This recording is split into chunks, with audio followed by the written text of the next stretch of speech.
Olá amigos, tudo bem? Espero que sim. Bem-vindos a mais um vídeo do Mundo Real, aquele canal que não vos incentiva nem vos desmotiva a vir para Portugal. É isso mesmo. E hoje trago-vos aqui mais um super vídeo. Nosso primeiro mês em Portugal. Não foi como imaginamos. Normalmente nunca é nada como nós planeamos. Muitas vezes é difícil planear e muito mais difícil ainda planear ir para um sítio onde nunca fomos e que fica do outro lado do Atlântico e nós não temos conhecimento de como funcionam as coisas. Atenção, meu amigo, se você está a pensar vir para Portugal, pense bem. Se você tem muito dinheiro, pense antes de vir. Pense e pense muito. Se você não tem dinheiro, não venha. E se tem dinheiro para vir, pense bem como e quais são as leis do país. O que é que você pode fazer com esse dinheiro, mesmo que você pense que tem um emprego aí no Brasil e que pode viver aqui simplesmente dos rendimentos. É isso mais ou menos que vamos abordar hoje neste vídeo, o nosso primeiro mês em Portugal. É um vídeo da Tainá e do Marcelo. E atenção que o link para o vídeo original vai ficar aí na descrição do meu vídeo. Está lá o nome do vídeo, o nome sim do vídeo, e depois por baixo tem o link para você passar por lá e dar aquela super força. Eu já lá passei, já lá deixei meu like, por isso faça isso também. Então agora sim vamos ouvir o que é que este casal nos tem para dizer, para vos alertar nas vossas decisões de vinda para Portugal. Vamos lá ver o que é que eles têm a ensinar desta vez. Fala aí, meu povo! Ai, que susto! Ai, que legal. Agora, será que o carro atrapalha? Talvez. Não passa nada, vai. Fala aí, meu povo! Tudo bom com vocês? Oi, gente, seja muito bem-vindo ao canal. Se é a sua primeira vez por aqui, eu sou a Tainá. E eu sou o Marcelo. Essa semana fez um mês que nós nos mudamos para Portugal e as coisas não saíram muito bem como a gente imaginava, não é mesmo? Sim. A gente planejou muitas coisas, pensamos nos detalhes, como que a gente ia fazer aqui e acolá. Só que, evidentemente, as coisas não acontecem sempre como a gente imagina. Na grande maioria das vezes, inclusive, elas nunca acontecem como a gente Vem a vida e plá! Não é assim que funciona, queridinho. As coisas aqui são do meu jeito e ao meu tempo. E a gente veio compartilhar com vocês algumas coisas que aconteceram, algumas frustrações que tivemos aí ao longo desse mês, para que vocês fiquem ainda mais preparados, caso esteja pensando em imigrar. Para saber o que Foi frustrante, ainda está sendo um pouco por algumas coisas, mas seguimos caminhando.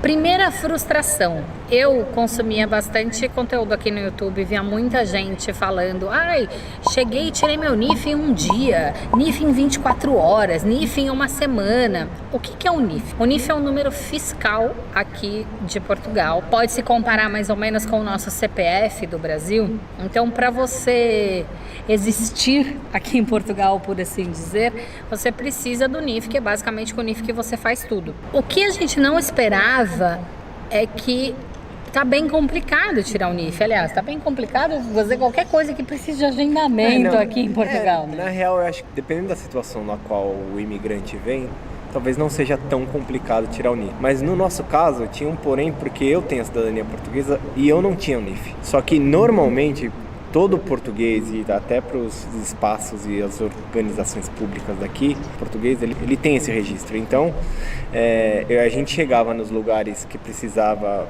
lá no serviço de finanças, e falava, tipo, eu sou português e quero tirar meu NIF. Mas como assim você quer tirar seu NIF? Tipo, o que você tá falando, sabe?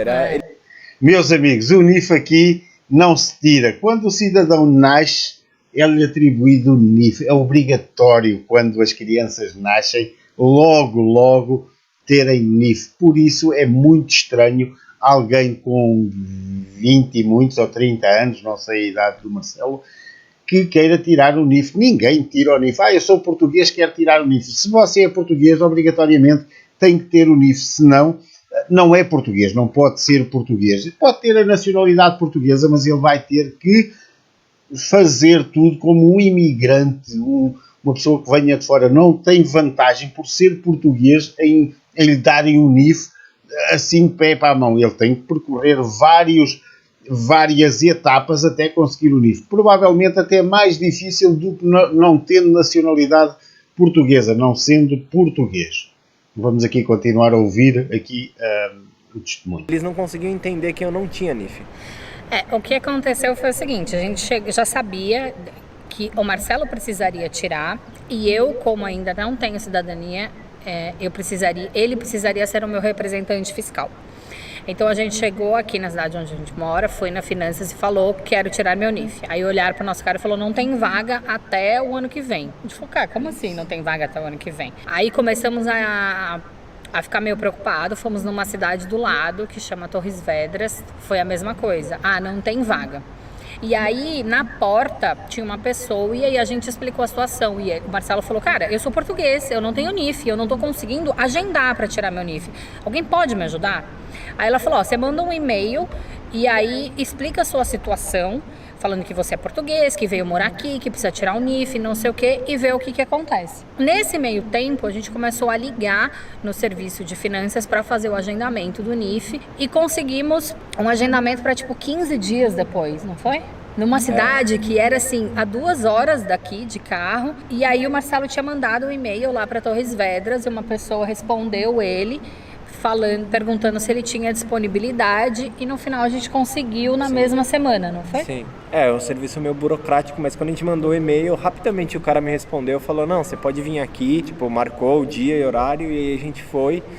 E aí a gente rolou tirar, mas isso foi, sei lá, uns 15 dias depois. Não, e o mais engraçado é que foi mais complicado fazer o NIF dele, por ele ser português e ainda não ter.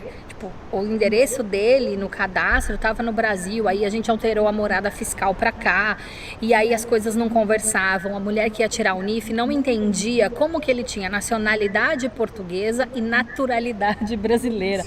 O NIF dele demorou uns 40 minutos para a mulher se entender com o sistema, e o meu, como estrangeira, demorou 2. Foi muito mais fácil. Foi a primeira barreira a ser transposta aqui, que estava incomodando a gente, porque para fazer, o que a Tânia falou, para fazer tudo aqui, você comprar chip de celular, um plano para o seu celular, você precisa do NIF, você precisa desse NIF para quase tudo que você precisa fazer aqui. Então, para a gente dar o start da nossa vida aqui, o pontapé inicial, o NIF era o caminho. Resolvido o problema do NIF, nosso segundo passo foi abrir conta em banco. Que também precisa do NIF. Mais uma vez, eu tinha consumido muito conteúdo na internet, eu sabia que existiam alguns bancos que já não estavam abrindo conta para brasileiro que não tivesse título de residência, mas, por exemplo, eu tinha visto vídeo de que o Novo Banco estava abrindo, então, beleza, o Novo Banco abre, o Millennium abre, tinham indicado pra gente um banco digital que chama Ativo Bank, que não tem tanta taxa e tal. Esse Ativo foi uma piada. Foi o primeiro banco que a gente tentou e mesmo o Marcelo, com a documentação dele portuguesa toda certa, foi recusado. Falou que não tinha documento suficiente para abrir a conta. Gente, é um banco digital e você tem que mandar, muitos documentos. Esse foi o primeiro banco. Aí depois a gente foi, eu vi um vídeo na internet que falava que o Novo Banco estava abrindo e a gente foi no Novo Banco. Também. O cara primeiro ele falou, com que você trabalha? Aí eu, como cidadão, falei, não trabalho para Portugal, eu trabalho pela internet, enfim. Mas você precisava abrir a atividade. Eu acho que inclusive por eu não ter conseguido abrir no Ativo, foi por conta de eu não ter atividade aberta no serviço de finanças, que é você dizer que tipo de profissional você é aqui em Portugal. Eu não fiz isso ainda e eu nem sei se nem vai fazer, porque ele trabalha para o Brasil, tem a empresa dele aberta no Brasil e a gente não trabalha aqui, então não faz sentido ter uma empresa aberta aqui, sendo que a gente não vai emitir os tais recibos verdes que eles falam. O cara do banco virou para ele e falou, mas eu não posso colocar na sua ficha que você é desempregado, eu não abro conta para desempregado. A gente falou, mas não é desempregado, sabe? Então, no Novo Banco também não deu certo e não daria certo para mim, porque eles também não estão abrindo conta para quem não tem título de residência ainda. A gente tentou no Santander, e aí o Santander tinha uma regra, tipo, bizarra, de que se você gasta, como é que era? Gasta mais de 4 mil de euros. 2 mil euros, era 1.000 em pagamento e 1.000 em saque. Se você gasta mais de 2 mil euros por mês, para cada transação você começa a pagar uma taxa, tipo, de 4 euros. Falei, cara, era muito surreal, estranho. Muito estranho. A gente até agora não sei se entendi, eu acredito nisso, eu não sei. Teoricamente o banco, quanto mais você gasta com eles, mais ele gosta de você. Aqui, quanto mais você gasta, você paga. Exato. E é uma coisa que até faz sentido para manter um pouco dessa igualdade social. Mas, enfim, é estranho. Aí a gente tentou também no Millennium, também não abre. E aí no final a gente conseguiu, faz tipo 2 dias, abrir no Eurobic. Depois de faz um mês que a gente chegou e faz tipo só 2 dias que a gente conseguiu abrir a conta no Eurobic.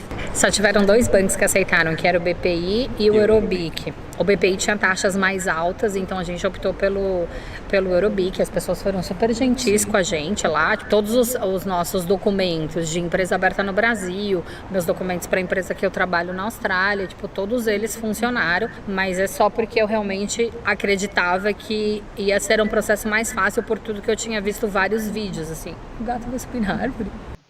Meus amigos, você chega a Portugal, quer abrir conta, é muito complicado, porque normalmente tem que se apresentar o pagamento de impostos do ano anterior, do IRS, tem que se apresentar, se for uma conta ordenado, que é para não se pagar taxas, se você abrir uma conta ordenado, tem que apresentar recibos dos últimos 3 meses de pagamento que o seu patrão lhe fez, aquele recibozinho, essas coisas todas, ou então os recibos verdes, lá está, se você for trabalhador independente, mostrar os recibos verdes em como você está a trabalhar, está a faturar, senão os bancos não lhe abrem conta e cada vez está mais difícil e vai estar mais difícil. Por isso, pense bem, este vídeo tem um mês e pouco, salvo erro, por isso também não é assim tão antigo, veja bem o que estes senhores têm para lhe dizer. E atenção, ouça bem aquilo que esta jovem já lhe disse várias vezes, ela consumiu muito conteúdo da internet, só que não tinha nenhum português a dizer que a maioria do conteúdo é uma merda. É assim, desculpem a palavra, mas é realmente a maioria. E o que me deixa indignado são os vossos cidadãos, aí os brasileiros, a enganarem brasileiros e pessoas com canais bem grandes. Vocês tenham muito, muito cuidado. Há um canal que é o não sei que Braga, que eu nem sei o nome, que é assim, é triste a forma como se vende assessoria, como se tenta enganar as pessoas, como se tenta vender viagens para virem para Portugal. Tenham muito cuidado, muito, muito. Tenham os pés assentes na terra, não vendam as vossas coisas para vir para aqui, porque isto não é o país das maravilhas, não é nada daquilo que vocês imaginam, não é, muitas das vezes não é nada daquilo que eles vos mostram aí nos vídeos. Atenção a isso, vocês desgraçam a vossa vida para vir para um sítio que não tem nada para lhes dar. Então essa foi a segunda frustração, foi a conta em banco, sim, né? Em paralelo à Unif e a conta em banco, a nossa ideia era comprar um apartamento aqui. Os bancos portugueses financiam até 90% dos imóveis para cidadãos portugueses. Então, os juros é muito baixo. Os juros é muito baixo e as parcelas são bem pequenas, assim, perto do arrendamento da bolha de imóvel que está tendo aqui. Então a gente achou que fazia mais sentido, que podia ser uma boa possibilidade para a gente, sim, entrar nesses 90%. É assim, eu ainda não sei o que é que esta jovem vai dizer, mas é assim, ela chega a Portugal. Se ela não tem dinheiro para pagar o imóvel à vista, a pronto, ela não vai conseguir fazer, porque é assim, o marido pode ser cidadão português, mas ele não tem qualquer registro bancário, historial bancário aqui no país. E isso é muito importante. Você precisa de ter 5, 6, 7, 8 anos de historial bancário e ter 10% para dar do imóvel, historial sem ter nunca pedido um crédito e ficar a dever e andar com prestações em atraso, cartões de crédito e nem sei o quê, tudo certinho, e aí sim o banco avalia os seus rendimentos e provavelmente empresta o dinheiro para você comprar o imóvel. Fora isso, se você não tem qualquer registro, nunca viveu em Portugal, não tem nada, nem que sejam 10 euros, o banco não vai emprestar nada. Escreva isso. Por isso, cuidado com aquilo que lhes vendem na internet e cuidado com aquilo que vocês ouvem que é para o povo português, porque é assim, presume-se quando é para um português que esse português tem um historial bancário, tem um historial de trabalho em Portugal. Não é para alguém que tenha nacionalidade portuguesa. Eu tenho, assim como este jovem, eu tenho nacionalidade, eu sou natural da Alemanha e tenho nacionalidade portuguesa. Eu se chegar à Alemanha, embora hoje as coisas tenham mudado porque pertencemos à comunidade europeia, à comunidade europeia, mas é assim, eu não tenho historial nenhum, nunca ninguém me conheceu na Alemanha. Como é que eu posso chegar à Alemanha e pedir seja o que for? Entendem, eu não posso. Era tal e qual como eu ter nacionalidade, ser natural português e nacionalidade brasileira, chegar aí e o Brasil ia-me dar tudo e mais alguma coisa sem me conhecer, sem eu ter histórico nenhum aí? Claro que não. Por Marcelo ser cidadão e se beneficiar disso. Sim, acho que também isso foi... A gente primordialmente decidiu por fazer isso porque por conta do juros ser muito baixo, né? E pra gente não ter um apartamento alugado custando muito caro, um valor muito alto. Com o dinheiro que a gente tem guardado, a gente dava uma entrada de 10% do valor do apartamento e depois financiava o resto em suaves prestações aí até a gente morrer.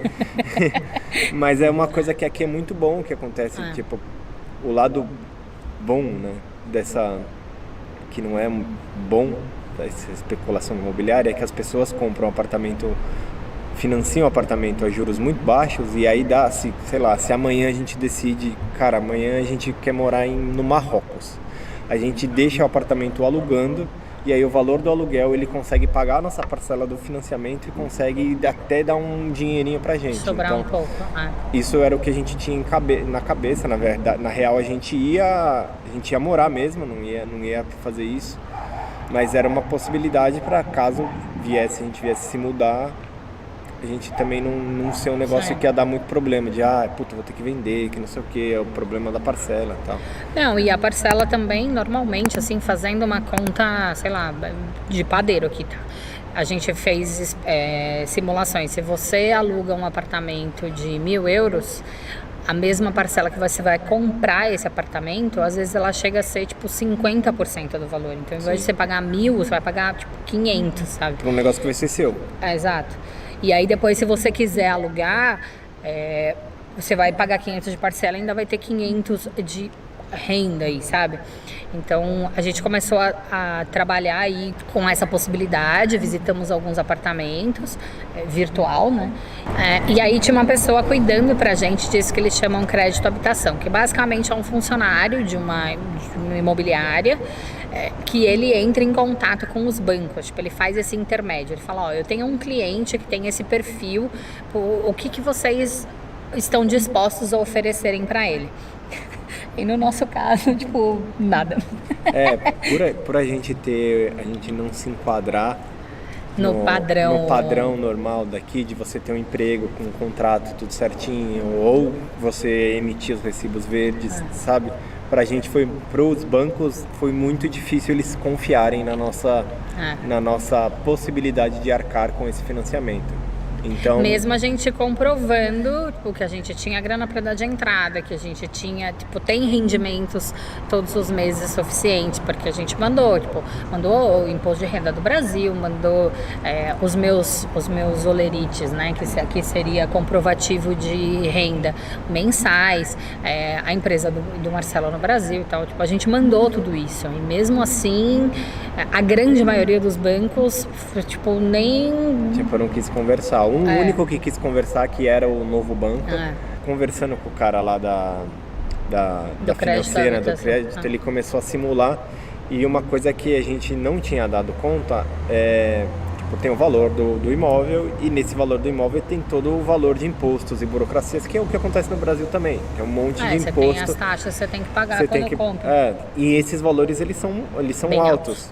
E a gente nem se ligou quanto a isso. Quando ele fez a simulação e aí ele trouxe pra gente, financiando os 70%, tipo, ele falou, 90% vai ser muito difícil de encontrar, possivelmente vocês não vão encontrar. O que é possível, talvez, 80, né? 70 ou 80. E aí a gente, beleza, então vamos fazer uma simulação. Ele começou a fazer a simulação e aí a gente viu os valores e aí a gente começou a pensar e a refletir se valeria a pena a gente já tem que investir uma grana e a gente acaba ficando muito descapitalizado sem ter uma reserva um pouco mais segura para os nossos Oi, dias gato. aqui. Oi! Olha, temos um participante no vídeo. Quem é você? Aí. Aproveitando aqui a entrada do gato, é assim, é preciso você ter um historial bancário, não é uma questão de você ter rendimentos no Brasil ou isto ou aquilo, você tem que construir um historial bancário no país, tem que fazer movimentos, tem que mostrar quais são as fontes que lhe pagam esses rendimentos, tem que mostrar isso tudo para que o banco considere que você não é uma pessoa de risco, que não é uma pessoa em que eles vão investir dinheiro e depois você não vá pagar e depois eles tenham ainda, porque é assim, a gente entrega a casa ao banco. Em Portugal não funciona muito bem assim nisso, e se o banco vender a casa pelo valor mais baixo que a dívida, você continua a ter que pagar o valor que está em dívida até atingir, até liquidar tudo. Entendo o que eu quero dizer, por isso cuidado com aquilo que lhe vendem sempre na internet. É preciso falar, ter os pés bem assentos na terra, não ver só metade da informação ou não ver só aquilo que realmente lhe interessa, entende? Não veja só a parte boa, veja sempre tudo, e se alguém não lhe explicar, não lhe disser, olha que isto tem esta ratoeira assim ou tem isto assim assim, você tente pesquisar e ver o outro lado daquelas pessoas que fizeram aquilo e depois tiveram que fazer muito mais para se livrar de grandes problemas. Vamos continuar aqui. A gente tem cheiro de gato, né? Oi. Aí a gente conversou e a gente falou, talvez não é o momento da né? gente dar esse passo. Então foi quando a gente voltou ao que era lá no início de vamos procurar um apartamento alugado e todo a saga em busca do apartamento por conta de toda Sabemos o que íamos enfrentar aí pela frente. Né? Então também foi meio que uma frustração, porque a gente estava muito contando que ia rolar esses 10% e que a gente pagaria bem menos de parcela do que de arrendamento, mas acabou não rolando, então foi mais um balde de água fria nesse primeiro mês, né? Sim. A nossa quarta frustração nesses 30 dias de vida em Portugal tem... Dá pra fazer média, né? De frustração. Tem com relação ao carro. Como a gente não pretende e não quer morar numa grande cidade, sei lá, em Lisboa, no Porto, que são cidades grandes e que você não precisa de um carro para você viver. O transporte público é mais do que suficiente. Exatamente. Né? Fora desses grandes centros urbanos, o transporte público não dá conta, não é muito bom.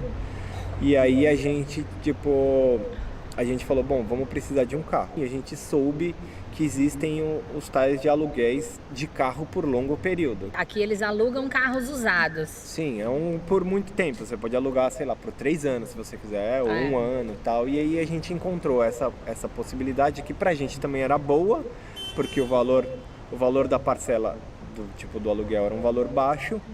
E a gente ia pegar um carro novo, tipo um carro que... Os carros que a gente viu pra comprar são carros mais antigos, tipo 2010, 2012.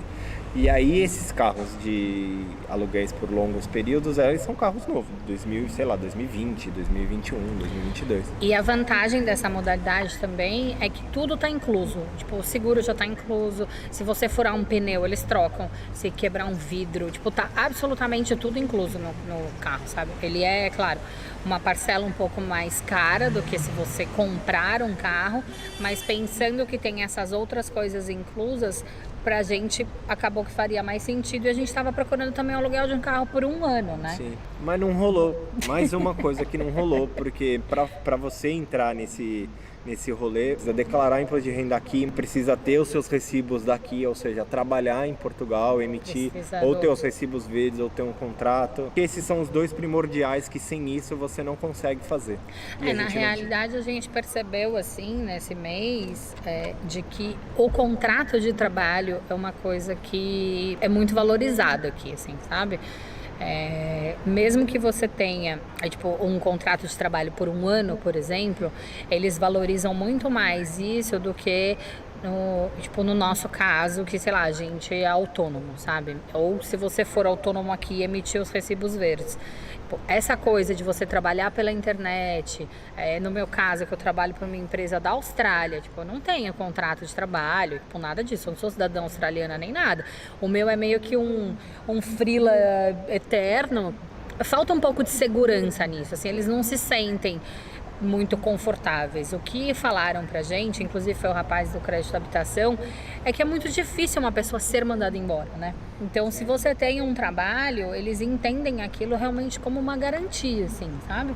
E meio que foi um balde de água fria pra gente, enxergar essa realidade, né? Sim, aqui eles são muito preocupados com a estabilidade financeira das pessoas. Felizmente a gente conseguiu encontrar carros para alugar nesse modo mais tradicional de locadora de turismo, mesmo a preços bem barato do que seria pagando esse esquema, né? Sim. A gente só não sabe como vai ser, por exemplo, no verão, que bomba aqui, e aí provavelmente o aluguel vai ficar bem mais caro, mas aí isso é para resolver daqui muitos 6 meses, a gente resolve isso lá na frente. E agora, a quinta e última? A quinta e última frustração, eu diria que é uma frustração bem frustrante. Essa é mor. Que é com relação ao CEF, ao meu título de residência. Eu já dei entrada na nossa cidadania, a nossa não, né? A minha, no caso. A minha cidadania já está em processo aí há uns bons 18 meses quase. No meio do ano teve uma regra aqui em Portugal que mudou com relação aos judeus sefardistas, e isso parece que deu uma paralisada geral no processo aí de tirar cidadania. O que a gente sabia desde o começo é que a gente ia chegar, eu ia ficar 3 meses como turista, e após esses 3 meses eu precisava pedir o meu título de residência pelo casamento, que é um tal de artigo 15, por eu ser casada com um cidadão europeu. E a gente sabe que isso tudo é feito no CEF através de ligação telefônica, e que é um parto ligar no CEF. Então, desde que a gente chegou, começamos essa tentativa de ligar. Cara, e assim, é impressionante, 300 ligações num dia e você não consegue ser atendido. Aí teve um dia que o Marcelo conseguiu e falou, eu queria agendar, ele até falou o termo errado, né? Falou reagrupamento familiar. Depois que a gente descobriu que, na verdade, no nosso caso é o artigo 15. Não tem vaga. Aí o Marcelo, tá bom, obrigada. Desligou. Eu falei, mas e aí, o que a gente faz? Aí, conversando com a pessoa que tá tirando a minha cidadania, que é perfeito, maravilhoso, não que é ruim, inclusive, se você quiser indicação, visto, cidadania e visto, assim, eles têm salvado a minha vida de imigrante aqui. Tudo que eu quero e preciso eu pergunto pra eles. E aí ele falou, você precisa renovar o seu visto. Falei, bom, vou me antecipar, né? Não custa nada, vamos ver como funciona e tal. E eis que veio o balde de água fria, não tem vaga. Então, não tem vaga para agendar o artigo 15 e não tem vaga para a renovação do visto de turista. E aí, eu virei para a pessoa do CEF e perguntei, mas e aí? Como que a pessoa faz, né? A pessoa do CEF vira para mim no telefone e fala, então, das duas ou a pessoa volta para o país dela de origem e fica aguardando abrir vaga, que pelo que uma advogada me falou, só vai abrir vaga em março, ou a pessoa fica aqui mesmo. Eu falei, mas como assim a pessoa fica aqui mesmo? Né? Se vencer o visto de turista, a mulher do CEF virou para mim, vai ficar ilegal mesmo. Aí, eu fiquei desesperada, né? Então, basicamente é isso, assim, a gente tá nessa tentativa do CEF. Eu entrei em contato com uma advogada que ela cobra para fazer a marcação. Eu tinha visto alguns vídeos aqui no YouTube indicando o serviço dela, tipo, até agosto parece que ela cobrava 25 euros, agora ela já tá cobrando 75 euros, que basicamente é para ela ligar e fazer o agendamento, só, tipo, ela não faz mais absolutamente nada. Porque, assim, é uma loucura o que tá aqui no CEF. E o que falaram pra gente é que parece que Portugal, com a pandemia, o CEF ficou fechado. E aí eles fizeram um decreto de que até dia 31 de dezembro de 2022, tipo, não tem problema as pessoas ficarem, mesmo depois de já ter o visto vencido. E eles não estão meio que sabendo como corrigir essa... Como chama? Não é uma lei, não foi uma lei, foi uma... O que eles vão fazer depois do dia 31 de dezembro, basicamente é isso. Eles não sabem ainda, a gente não tem informação. A gente foi no KNAI, que é o serviço de imigrantes aqui de Portugal, e aí a moça deu uma tranquilizada na gente. Ela sugeriu pra gente mandar e-mail toda semana, tanto pro CEF quanto pro próprio KNAI, falando da nossa situação, deixando bem claro que a gente tá tentando o tempo todo ligar e marcar e a gente agendar, e a gente não consegue, pra ter algum tipo de prova caso dê algum problema, a gente falar, não, sim, cara, eu tô tentando fazer isso, eu não tô sim, ilegal porque eu tô afim, sabe? Porque eu tô fazendo alguma coisa errada. É por uma falta de possibilidade que vocês nos dão, sabe? Sim. Eu não tenho o que fazer, só dá pra marcar por telefone, e é quase impossível falar com alguém, e quando você fala é quase impossível marcar. Então imagina o filtro disso, você faz 1000 ligações no dia, você consegue falar uma vez. Quando consegue, né? Quando consegue, e aí você, mesmo falando essa uma vez, você não consegue marcar, sabe? Então é bizarro, os caras não têm mão suficiente pra fazer as coisas que precisam ser feitas, sabe? E é um serviço que, teoricamente, não é um serviço que, precisa de muitos prazos, de milhões de documentos, de não sei o que lá. Só que é uma parada que não está disponível para ser feita neste exato momento. E é surreal, porque assim, pelo que a gente leu no site, eles recebem cerca de 5.000 ligações por dia e tem 50 atendentes de telefone. É humanamente impossível eles darem conta. Por uma coisa que, assim, poderia facilmente ser feita online, né? Sim. Porque tem vários outros serviços aqui em Portugal que são feitos online. Tipo, o NIF, dá pra você fazer online, sabe? Sim. Então, meio que assim, não sabe muito bem como que a gente vai resolver essa questão. Vamos ver as cenas dos próximos capítulos. Mas, por enquanto, o meu visto de turista, tá valendo, a minha cidadania tá correndo em paralelo. Estamos rezando aí pra cidadania sair logo, ver o que acontece pra gente resolver essa pendenga aí, não é mesmo? É isso. É frustrante, né? Como viemos dizer, o vídeo é sobre frustrações, mas estamos felizes, estamos contentes. Sim. Aí as coisas estão caminhando nos passos que elas devem caminhar. Às vezes a gente não consegue controlar tudo. Sim. Às vezes não, muitas vezes, quase todas as vezes. Mas é isso, a gente segue caminhando. As primeiras semanas eu fiquei bem abalada emocionalmente, assim, né? Eu achei que por a gente vir com documentação certinha fosse ser mais fácil, até que viraram pra mim e falaram, Tainá, você está começando uma vida totalmente do zero num país novo. Então isso me deu uma tranquilizada, apesar de todas as frustrações, a gente tá muito feliz e tem certeza de que tudo vai se ajeitar em breve. Não é isso? É isso. É isso, espero que vocês tenham gostado desse vídeo aí, compartilhando que nem tudo são flores. São flores, como a vida não é flores. Não. Apenas. Não fala assim. Apenas. Tem seus espinhos, tem seus espinhos. Não esquece de deixar o seu like nesse vídeo, se inscrever no canal e a gente se vê no próximo. Um beijo e Falou. Até lá. Tchau.